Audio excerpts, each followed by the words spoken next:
मेरी भाभी बहुत हसीन थी और आज मेरे भाई की शादी का दिन था। बारात लेकर हम आ चुके थे। भाभी को उनके कमरे में छोड़ने के लिए मैं उनके कमरे तक जा रही थी। मेरे साथ बाकी लड़कियां भी थी। कुछ मेरी चचेरी बहन थी, मेरी बड़ी बहन और दो चार और लड़कियां भी थी जो हमारे पड़ोस से आई थी। हमने भाभी का बेड सजा कर रखा था। उस पर फूलों की लाल पत्तियां बिखरी हुई थी। मैंने देखा, आंखों ही आंखों में भाभी मुझे इशारा कर रही थी। मैंने सोचा कि शायद वो मुझसे कुछ कहना चाहती हो। तभी मैंने उनसे पूछा कि क्या बात है। कहने लगी, बाकी लड़कियों को तो कमरे से बाहर भेज दो, मगर तुम यहाँ रुको। मैं हैरान थी। भाभी को मैं पहले तो नहीं जानती थी और ना ही मेरा दोस्ती थी, और खासकर दुल्हन तो अपनी नंदों से बात करना पसंद नहीं करती। लेकिन भाभी पहली रात ही मुझसे कोई राज कहना चाहती थी। मुझे बहुत खुशी हुई। बाकी लड़कियों को मैंने बाहर भेज दिया। भाभी को मैंने सवाल की नज़र से देखा। चेहरे पर मेरे मुस्कुराहट थी। क्या बात है भाभी, परेशान लग रही है? मेरी बात सुनते ही भाभी फूट फूट कर रोने लगी। उनकी आंखों से आंसू टप टप बहने लगे। तो क्या हुआ? मैं तो और ज़्यादा परेशान हो गई।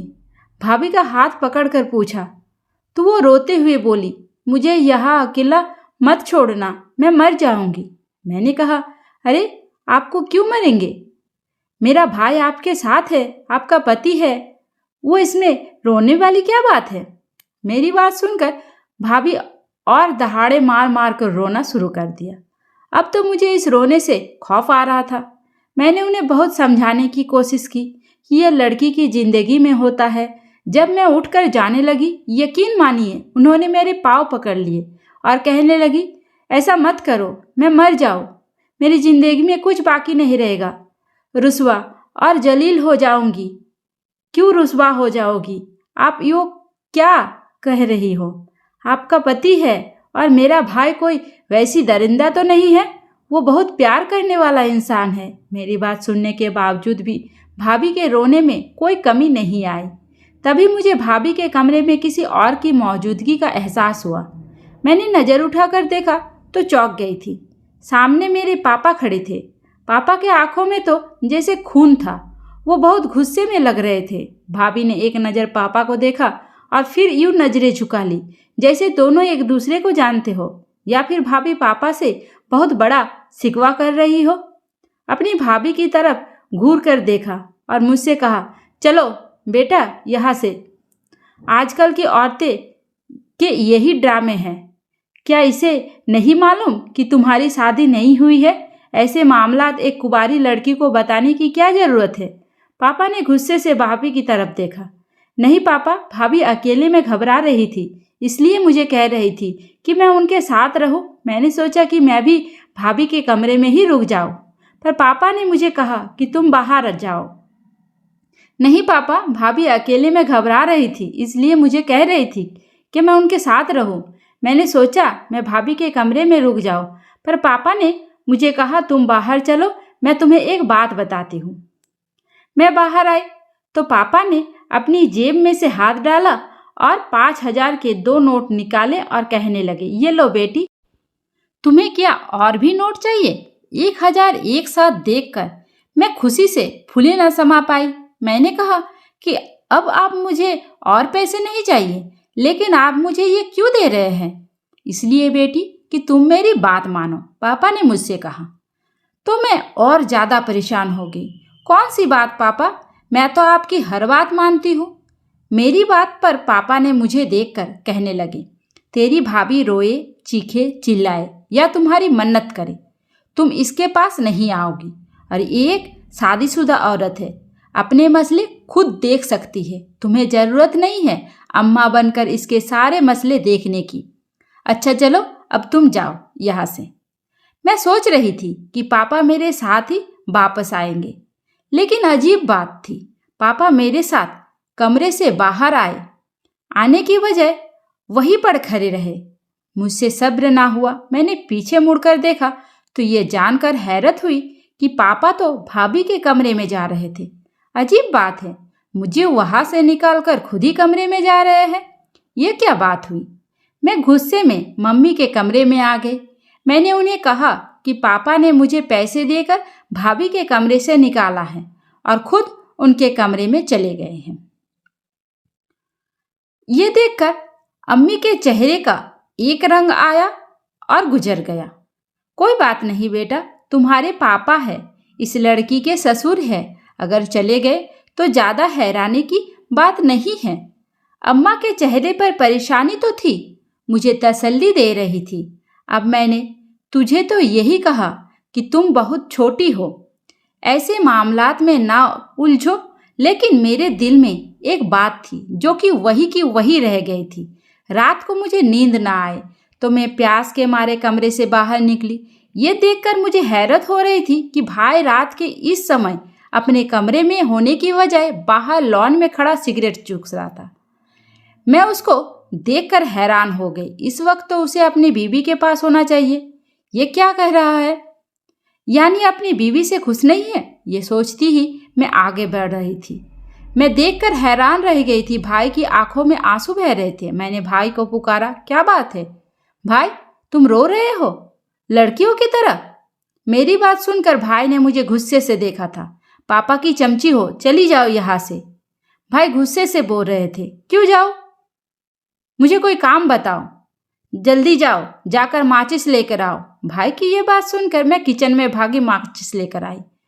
समझी कि शायद दूसरा सिगरेट जलाना होगा। मैं हैरान हो गई जब भाई ने पापा का दिया हुआ तोहफा अपने सामने रखा और आग जलाकर उस पर रखने लगा।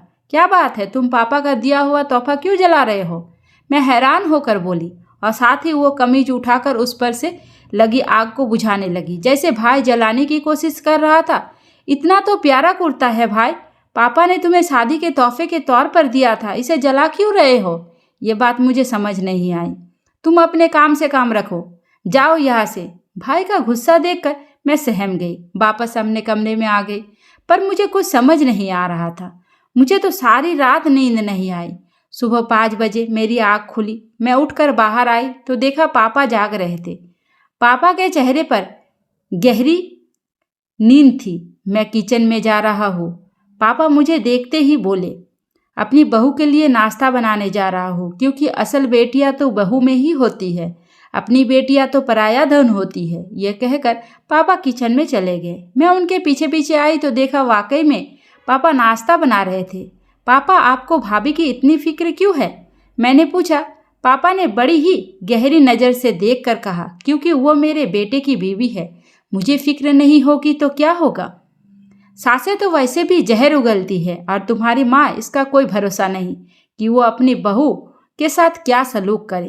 पापा ऑमलेट बनाने लगे। मम्मी भी उठकर आ गई थी। मैं अपने कमरे की तरफ जाने लगी तो भैया और भाभी अपने कमरे से बाहर आ रहे थे। भाभी ने सफ़ेद रंग का जोड़ा पहन कर रखा था, कोई श्रृंगार भी नहीं किया हुआ था। मैं उन्हें देखकर चौंक गई थी। एक दिन की दुल्हन बहुत सजी सवरी होती है, बल्कि वो दुल्हन की तरह ही लगती है। लेकिन भाभी का चेहरा उतरा हुआ था और भाई का मुंह लटका हुआ था। दोनों किचन की तरफ जा रहे थे। उन्हें निकलता देखकर मैं भी उनके साथ भी नाश्ते की मेज पर बैठ गई। अब्बा मुझे देखकर कहने लगी कि तुम फिर आ गए। मैंने तुमसे मना किया था ना कि तुम बहू से दूर रहो, पर तुम्हें मेरी बात का कोई असर नहीं होता। शादीशुदा लड़कियों के साथ कुंवारी लड़कियों को नहीं बैठना चाहिए। ये बात अच्छी तरह अपने दिमाग में डाल दो। पापा की बात सुनकर भाई ने न चाहते हुए भी पापा की तरफ देखा। मैंने भी वहीं बैठकर नाश्ता किया। अजीब सी खामोशी थी जो मुझे अंदर ही अंदर काट रही थी। अभी 5 मिनट ही गुजरे थे कि हमारे घर के दरवाजे पर दस्तक होने लगी। भाई ने दस्तक सुनकर बाहर की तरफ देखा और फिर भाभी की तरफ देखा तो भाभी भी डर गई कि इस वक्त कौन आ गया, और भाई गेट में चले गए। उनके पीछे भाभी भी चली गई और पापा भी उनके साथ ही चले गए। मैंने अम्मी से कहा कि चले अम्मी, हम भी चलकर देखते हैं। तो अम्मी मुझे डांटने लगी कि तुम्हारे पापा ने तुम्हें मना किया है, फिर भी तुम्हें एक बात समझ नहीं आती। बहुत टाइम गुजर गया, लेकिन पापा और भाई नाश्ते की मेज पर नहीं आए थे। तभी मुझे भाभी की एक चीख सुनाई दी। मैं वहां से बाहर जाने लगी कि तभी पापा हमारे कमरे की तरफ आए और उन्होंने दरवाज़ा बंद कर दिया। मैं बाहर जाने की कोशिश कर रही थी, लेकिन पापा ने दरवाज़ा नहीं खोला। यहाँ तक कि काफ़ी देर तक मुझे भाभी की ही दर्दनाक चीखों की आवाज़ अपने कानों में पड़ती नजर आ रही थी। मैंने माँ से हाथ जोड़ते हुए पूछा कि माँ, पापा घर जा रहे हैं, मुझे बताती क्यों नहीं हो? माँ के आंखों में आंसू बहने लगे और कहने लगी, मैं कुछ नहीं कह सकती बेटी, कुछ अपना घर आबाद रखना है। अच्छी औरतें घर जोड़ कर रखती है, घर को तोड़ती नहीं है। आधा घंटा ऐसे ही गुजर गया। मैं अपनी भाभी का इंतजार करती रही, पर किसी ने दरवाज़ा नहीं खोला। आखिर में 2-3 घंटे गुजर गए। पापा ने कमरे का दरवाज़ा खोला। मैं बेताब से बाहर निकली तो अब पापा ने मुझे डांटा कि खबरदार अगर उस बेशरम औरत के पास गई तो। पापा ने मुझे टूटे हुए कहा, और भाभी को बेशरम क्यों कहा? मुझे लगता है इस घर में कभी सुकून नाम की कोई चीज़ नहीं आ सकती। ये कहकर मैं अपने कमरे में चली गई, मगर मुझे भाभी की बहुत फिक्र हुई। पापा के जाने के बाद मैं भाभी के कमरे में गई। मैं भाभी से पूछना चाहती थी कि क्या हुआ, वो रो क्यों रही थी और इतनी ज़ोर ज़ोर से चिल्ला क्यों रही थी, पर भाभी के कमरे का दरवाज़ा बंद था। मैं ये देखकर मायूस हो गई थी, पर जैसे ही मैंने कमरे से कान लगाकर सुना तो भाभी की हल्की हल्की सी चीखने की आवाज़ें अभी भी आ रही थी। मैंने भाभी के दरवाजे को कई बार बजाया, लेकिन उन्होंने दरवाज़ा नहीं खोला। इतने में घर के दरवाजे पर दोबारा दस्तक हुई। मैंने जाकर दरवाज़ा खोला तो देखा सामने मोहल्ले की एक औरत खड़ी थी। उसके चेहरे पर अजीब सी मुस्कुराहट थी। कहने लगी, तुम्हारी माँ कहाँ है? मैं उन्हें अंदर लेकर आ गई और कहने लगी, क्या हुआ? थोड़ी देर पहले तुम्हारी बहू की रोने की आवाज़ें आ रही थी। अभी तो शादी के 4 दिन भी नहीं हुए और तुम लोगों ने ये तमाशे शुरू कर दिए। किसी की बेटी को लाकर उस पर जुल्म कर रहे हो। अम्मा का सर शर्म से झुक गया और कहने लगी, ये मेरे पति का मामला है, मैं इसमें कुछ नहीं बोल सकती। वो औरत मुंह पर हाथ रख कर बोली कि तुम्हारे पति का मसला कैसे हो गया? ये तो तुम्हारे बेटे का मसला है, तुम्हें कुछ करना चाहिए। अम्मी उसकी बात सुनकर वहाँ से उठकर चली गई। मैंने देखा अम्मी अपने कमरे में रो रही थी। वो औरत चाय पीकर चली गई और मैं अम्मी को समझाने लगी कि आपने रोने धोने से बात सही नहीं होगी और आप मुझे भी तो नहीं बताती कि सच्चाई क्या है। तो अम्मी बोली, बेटी तुम अभी बहुत छोटी हो, मैं तुम्हें कुछ नहीं बता सकती। ये कहकर अम्मी सो गई। इसलिए मैं भाभी के कमरे से आवाज़ आई, वो मुझे बुला रही थी। मैं उनके कमरे में गई तो उन्होंने कहा, मुझे एक पेन और कॉपी ला कर दो। मैंने उनसे कहा कि आप क्या करेगी, पेन और कॉपी का? तो उन्होंने मुझे गुस्से से देखा। मैं जल्दी से उन्हें पेन और कॉपी लाकर दे दी। भाभी बहुत परेशान लग रही थी। कमरे का दरवाज़ा उन्होंने फिर से बंद कर दिया था। मैं अपने कमरे में आ गई थी। शाम तक भाई आ गए। भाई का चेहरा भी लटका हुआ था कि मैं तो यही नहीं समझ पा रही थी कि भाई, पापा और भाभी और अम्मा को क्या हुआ है। रात को एक बहुत बड़ा तूफान आया। मैं अपने कमरे में लेटी हुई थी कि भैया के कमरे से चीखे की आवाज़ें आई। इस बार आवाज़ भाभी की नहीं, भैया की थी। बाहर निकली तो भैया अपना सर पीट रहे थे। फौरन वो पापा के कमरा की तरफ भागे और पापा से कहने लगे कि पापा, सनिया मर गई है, उसकी हालत बहुत खराब है, सनिया को बचा लीजिए पापा। पापा भी भागे भागे आए। भाभी कमरे में उल्टे मुंह से पड़ी थी और भाभी के मुंह से खून निकल रहा था। मैं ये देखकर बहुत रोई थी। भाई ने पापा से कहा कि वो अपनी बीवी को अस्पताल लेकर जाना चाहते हैं, पर पापा ने इशारे से खामोश करवा दिया। बोले कि बेटा, इसे अस्पताल ले जाने की कोई ज़रूरत नहीं है, इसने अपनी मौत खुद बुलाई है, तुम्हारी बीवी ने खुदकुशी की है। ये कहकर पापा ने उसकी आंखें बंद कर दी थी। भाभी बहुत खूबसूरत थी। वो शादी के दूसरे दिन इस दुनिया को हमेशा के लिए छोड़कर जा चुकी थी। मेरा तो रो रो कर बुरा हाल था। मैं कभी भाभी की तरफ देखती तो कभी पापा की तरफ देखती। सभी परेशान खड़े थे, पर पापा के चेहरे पर एक गहराई थी। उन्होंने कहा, बेटा, इसके घर वालों को फ़ोन करो, आकर अपनी बेटी को लेकर जाए। भाभी के घर वाले जैसे ही आए उन्होंने रोना चालू कर दिया और पापा को धमकी दी कि हम अपनी बेटी का पोस्टमार्टम करवाएंगे। तुमने ही हमारी बेटी को जान से मारा है, यकीनन तुम नहीं चाहते कि इतनी खूबसूरत बीवी के साथ बाकी की जिंदगी ये सुनकर गुजार दो कि एक हूर के साथ लंगूर बैठा है। भाई के सिर पर बहुत सारे इल्जाम आ गए थे। भाभी के मायके वाले भाई पर इल्जाम लगा रहे थे। तुमने हमारी बेटी को जहर देकर मारा है। तो फिर पापा बहुत गहरी सोच में डूबे हुए थे। सब लोगों को पापा ने भाभी के कमरे से निकाल दिया और बोला, इस कमरे में कोई नहीं आएगा, यह कमरा बंद रहेगा। और पापा ने कमरे को अंदर से बंद कर दिया और खुद उस कमरे में ही बैठ गया। ये बात मेरी समझ में नहीं आई थी कि भाभी के मायके वाले बहुत सारी बातें सुनाकर चले गए थे। भाई का भी रो रो कर बहुत बुरा हाल हो गया था, क्योंकि वो अपनी बीवी से मोहब्बत करते थे, क्योंकि वो बहुत खूबसूरत थी। लेकिन भाभी क्यों रोती थी और वो क्यों कहती थी कि मैं मर जाऊंगी, मुझे बचा लो। पापा की इसमें क्या दिलचस्पी है? भाभी के मायके वालों ने कहा कि हम अपनी बेटी का पोस्टमार्टम करवाएंगे कि हमारी बेटी कैसे मरी है, और भाई को पुलिस ले गई। अम्मी बहुत रो रही थी।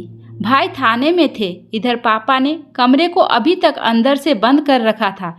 इतने में घर पर पुलिस आ गई। पापा ने कमरे का दरवाज़ा खोला। मुझे तो वहाँ से जाने के लिए कहा, लेकिन पुलिस वाले को पापा ने जाने क्या क्या दिखा रहे थे। उसके बाद पुलिस वहाँ से चली गई। शाम तक भाई घर आ गए थे। भाई के आने के बाद मैंने देखा पापा चुप बैठे थे और भाई को समझा रहे थे। मैंने कहा था ना बेटा तुम्हें कि पहले ही सोच लो, तुम्हें तो अपना बाप हमेशा गलत लगता था। मैं पापा के हाथ जोड़ने लगी। पापा मुझे प्लीज़ बता दीजिए क्या बात है। मैं आपसे पूछते पूछते थक गई हूँ कि मैं इतनी भी छोटी नहीं हूँ कि मुझे घर के मामलात का नहीं पता हो। पापा मेरी भी शादी की उम्र है, मुझे इस घर की हर बात जानने का हक है। अच्छा आओ बेटी, मैं तुम्हें सारी बात बताता हूँ, लेकिन वादा करो तुम ये बात किसी को नहीं बताओगी। तुम्हें पता है ना कि मोहल्ले के लोग कैसे कैसे बातें करेंगे। तुम्हें पता है ना कि अगर वो जो भी थी, किसी की बेटी थी, किसी की घर की इज्जत थी, हमें उसकी इज्जत रखनी है। पापा ने यह कहकर सामने एक कॉपी रख दी। मैं जानती थी कि ये वही कॉपी है जो भाभी को मैंने दी थी। मैंने जैसे जैसे खत पढ़ा मेरे कदमों तले से जमीन निकल गई। मेरे लिए पढ़ना बहुत मुश्किल हो गया। पढ़ने के बाद अब समझ आया कि भाभी क्यों कह रही थी कि अगर तुम मेरे साथ ना रुको तो मैं मर जाऊंगी, और वो बेचारी वाकई मर गई थी। पर पापा इस सब के पीछे जिसका कसूर है आपने तो उसका जिक्र ही नहीं किया। मैंने पापा की तरफ देखा। पापा का चेहरे का रंग उड़ गया और इतने में भाई पापा के पैर पकड़कर रोने लगे कि पापा मुझे माफ़ कर दे। जब उसने आप पर पहली बार इल्ज़ाम लगाया था तो मुझे बहुत ताज्जुब हुआ। वो औरत अपने आंसू बहा बहा कर मुझे ये बताने की कोशिश की कि तुम्हारे बाप मुझे डराता है, धमकाता है, मेरे साथ जिस्मानी रिश्ता कायम करना चाहता है, शादी से पहले मुझे जानता है। जब मैंने इसके साथ कोई बातचीत नहीं की तो मुझे डरा धमका रहा है कि तुम अपने पति के पास गई तो मैं तुम्हारा जान ले लूँगा और तुम्हारे घर वालों को भी जान से मार डालूँगा, इसलिए मैं तुम्हारे करीब नहीं आ सकती। उस दिन मुझे आपसे बहुत नफरत हुई थी। मैं पूरी रात अपने कमरे से बाहर बैठा रहा। मैंने आपका दिया हुआ तोहफा भी जला दिया। उसने मुझसे ऐसी बात कही थी जिस पर यकीन ना करना मेरे लिए बहुत मुश्किल था। मैं उस पर यकीन कर बैठा था, लेकिन पापा उसने खुदकुशी करते हुए सच बोल दिया। उसने बता दिया कि जो उसे डरा रहा था और कोई नहीं, उसका बॉयफ्रेंड था जिसके साथ वो अपने पति की तरह रह रही थी। उसके पास उसकी कई सारी तस्वीरें भी थी जिन्हें उन्हें सही वक्त आने पर इस्तेमाल किया। सनिया को डराया, धमकाया और कहा कि अगर वो मेरे करीब आई तो वो मुझे बदनाम कर देगा। पता नहीं पापा उसने ये इल्ज़ाम आपके सर क्यों डाल दिया। लेकिन जिस दिन उसका बॉयफ्रेंड हमारे घर के बाहर आया था और वो सारी तस्वीरें देकर गया था, तब मुझे पता चला था कि कसूरवार आप नहीं, वो है। और तभी मैंने उस पर हाथ उठाया। लेकिन मुझे पक्का यकीन है मेरे हाथ उठाने पर उसने खुदकुशी नहीं की, बल्कि बदनामी के खौफ से की है। और आपने बहुत अच्छा किया कि आपने पुलिस वालों को साफ साफ सारी बात बता दी और खत भी दिखा दिया, वरना तो ये औरत जाते जाते भी हमें बदनाम कर कर गई है। मैं सुनकर हैरान रह गई थी कि भाई के चेहरे पर अब कोई मसाल नहीं था।